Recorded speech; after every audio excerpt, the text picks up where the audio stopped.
اب ایک مرتبہ اپنے جیزس کرائسٹ یعنی عیسیٰ علیہ السلام کی اصلی کہانی جان لیتے تو پہلے میں نقلی سنا دیتا جو کرسچن بولتے.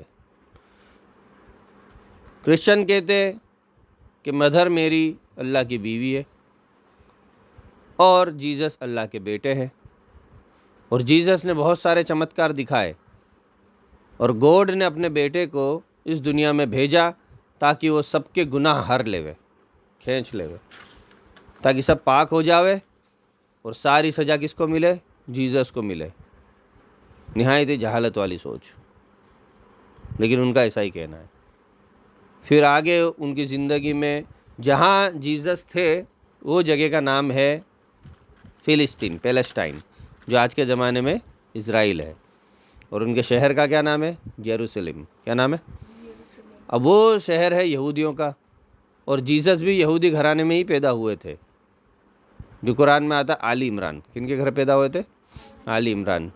عمران کی بیٹی مریم اور مریم کے بیٹے جیزس. ہاں، یہ بھی عیسائی لوگ کیا کہتے ہیں ان کی سنا رہا ہوں میں. تو اس زمانے میں یروشلم میں کس کا راج تھا؟ رومنس کا. کن کا راج تھا؟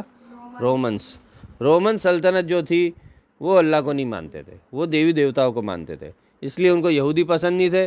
اور یہودی کے اندر ایک چمتکاری بچہ پیدا ہو گیا اور وہ ایسا چمتکار دکھا رہا تو ان کو خطرہ ہو گیا کہ یہ تو یار ہمارا سارا چوپٹ کر دے گا، ہمارا راج ختم کر دے گا.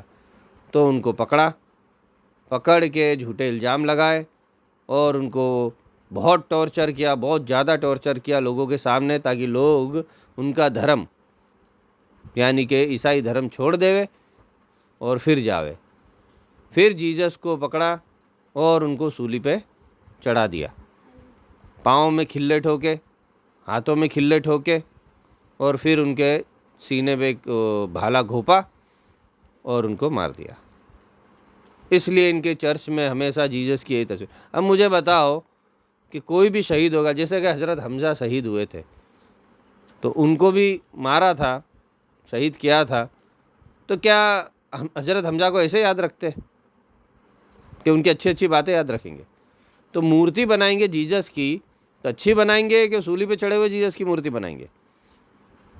تو مجھے تو یہ بات سمجھ میں نہیں آتی کہ چرچ میں جو سولی پہ چڑھے ہوئے جیزس کی مورتی بناتے ہیں، پھر یہ کہتے ہیں کہ جیزس مرتے مرتے کہہ گئے کہ میرے پتا یعنی اللہ کو کہہ گئے میرے پتا یہ نہیں جانتے یہ کیا کر رہے ہیں، تو ان سب کو معاف کر دے. تو جیزس نے سارے انسانوں کو بخشوا دیا، معاف کروا دیا. اب جو عیسائی بنے گا، جیزس کا پیروکار بنے گا، اس کے سارے گناہ معاف کر دیے جائیں گے، جو من میں آؤ کرو. تو صحیح غلط کا فیر رہا؟ کوئی تو خون کر کے بھی آگے نہ معافی مانگ لے گا. تو ان کے چرچ میں ایسا ہی ہوتا ہے، کوئی بھی گناہ کرے جا کے فادر کے پاس سے معافی مانگتے، اس کو کہتے ہیں کنفیشن، اور فادر ان کو معاف کر دیتا ہے جیزس کے نام پہ، لو ہو گئے پاک صاحب، جاؤ. تو کتنے بھی گناہ کر لو معافی مل جائے گی، پھر کرو پھر مل جائے گی، پھر کرو پھر مل جائے گی. تو یہ صحیح ہے؟ اس میں بیلنس قائم ہوا؟ انصاف ہوا؟ نہیں. اب یہ بولتے، کون بولتے؟ عیسائی لوگ. لیکن مسلمان جو قرآن میں آیا ہے اور اللہ کے نبی نے جو بتایا اس کے حساب سے کیا ہے، تو ساری کہانی ایسی کی ایسی ہے، لیکن کون سے بات جھوٹی ہے وہ میں بتا دیتا. پہلی بات یہ جھوٹی ہے کہ عیسیٰ علیہ السلام اللہ کے بیٹے نہیں ہے، قرآن میں اللہ نے منع فرمایا. بس جیسے ہر انسان باپ اور ماں سے پیدا ہوتا، لیکن عیسیٰ علیہ السلام کی کرامت اور اللہ کا معجزہ یہ ہے کہ وہ بنا باپ کے صرف ماں سے پیدا ہوئے. اور اللہ کی مرضی ہے، جیسے اللہ نے آدم علیہ السلام کو بنا ماں باپ کے پیدا کیا ہے نا، تو کیا ایک ماں سے عیسیٰ علیہ السلام کو اللہ پیدا نہیں کر سکتا؟ اللہ کے لیے کوئی مشکل نہیں ہے. اور اللہ قرآن میں فرماتا ہے کہ انسان کی پیدائش سے بھی بڑا کام یہ جو کائنات کی پیدائش ہے، جو چاند ستارے اور سارے گرہ ہم کو دکھتے، ساری گیلیکسی یونیورس دکھتا، بولے یہ زیادہ مشکل ہے. اگر غور کرنا تو اس پہ کرو. ایک انسان پیدا ہونے میں کوئی بڑی بات نہیں ہے. تو پہلی بات یہی ہے کہ اللہ عیسیٰ علیہ السلام کے ابا نہیں ہے، کیونکہ اللہ کا کوئی بیٹا، کوئی بیوی، کوئی ماں باپ، کوئی بھائی بہن نہیں ہے. اللہ تنہا اکیلا ہے. اللہ کے کوئی ہیلپر بھی نہیں ہے، اللہ اکیلا ہے، اور اللہ اکیلا ہی کافی ہے.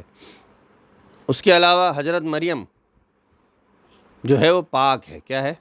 پاک ہے، ان میں کوئی برائی کیڑی جتتی بھی نہیں ہے، انہوں نے کوئی گناہ کیڑی جتتا بھی کبھی نہیں کرا۔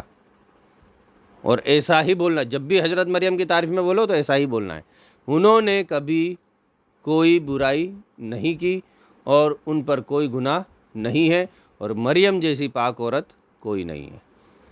اتنی تعریف کرو، بات سمجھ میں آ رہی ہے؟ اور یہ ان کا حق ہے، اتنی تعریف کرنی پڑے۔ اور اگر کوئی مریم کو گالی دے تو اس کو مار ڈالو، اللہ کا حکم ہے۔ جو مریم کا دشمن ہے وہ اللہ کا دشمن ہے، ایسا میں کہہ رہا ہوں۔ قرآن میں اللہ فرماتا جو جبرائیل کا دشمن ہے وہ اللہ کا دشمن ہے۔ اسی طرح جو عیسیٰ کا دشمن ہے وہ اللہ کا دشمن ہے۔ اسی طرح جو عیسیٰ کی ماں یعنی مریم کا دشمن ہے وہ اللہ کا دشمن ہے۔ بات سمجھ میں آ گئی؟ اس کے علاوہ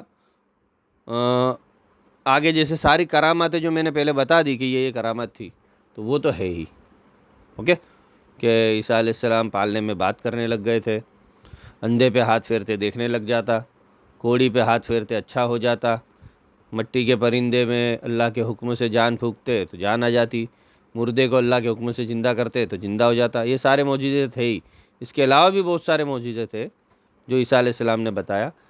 ایک امپورٹنٹ بات، عیسیٰ علیہ السلام نے شادی نہیں کی، اس لیے ابھی آج کے دنیا میں عیسیٰ علیہ السلام کی کوئی نسل نہیں ہے، کوئی اولاد نہیں ہے۔ اور عیسیٰ علیہ السلام کو جیسے جیزس کو وہ لوگ کہتے ہیں کہ سولی پہ چڑھا دیا گیا تھا، ایسے عیسیٰ علیہ السلام کو نہیں چڑھایا گیا تھا۔ سولی پہ چڑھا کون؟ عیسیٰ علیہ السلام کو جب پکڑنے آئے رومن سینک تو اللہ نے ان کو آسمان پہ اٹھا لیا، بچا لیا، اور جو مخبر یعنی خبر دینے والا تھا، جو غدار تھا، اللہ نے اس کی شکل عیسیٰ علیہ السلام جیسی بنا دی۔ اور یہ خود عیسائیوں کے اندر یہ کہانی موجود ہے، یعنی لگ بھگ سارے عیسائی بھی یہ مانتے نہیں ہے کہ جو سولی پہ چڑھ گئے وہ جیزس ہے، وہ یہی مانتے ہیں کہ جیزس زندہ ہے اور لوٹ کر آئیں گے، اور ہم بھی یہی مانتے ہیں کہ اللہ نے ان کو اٹھا لیا ہے، اور اخیر قیامت کے نزدیک عیسیٰ علیہ السلام آئیں گے اور دجال کا فتنہ اور دجال کو کیا کریں گے؟ ختم کر دیں گے، اور پوری دنیا میں جب عیسیٰ علیہ السلام آئیں گے تو سب کے سب مسلمان ہو جائیں گے، پوری دنیا میں ایک بھی کافر بچے گا نہیں، یا پوری دنیا میں اسلام کی سلطنت ہو جائے گی، کہیں بھی کافر کی سلطنت بچے گی نہیں۔ بات سمجھ میں آ رہی ہے نا؟ تو وہ جو مر گیا تھا وہ کون تھا؟ غدار تھا۔ کون تھا؟ غدار۔ عیسیٰ علیہ السلام مرے نہیں ہیں۔ اتنی باتیں سب سمجھ میں آ گئی عیسیٰ علیہ السلام کے بارے میں؟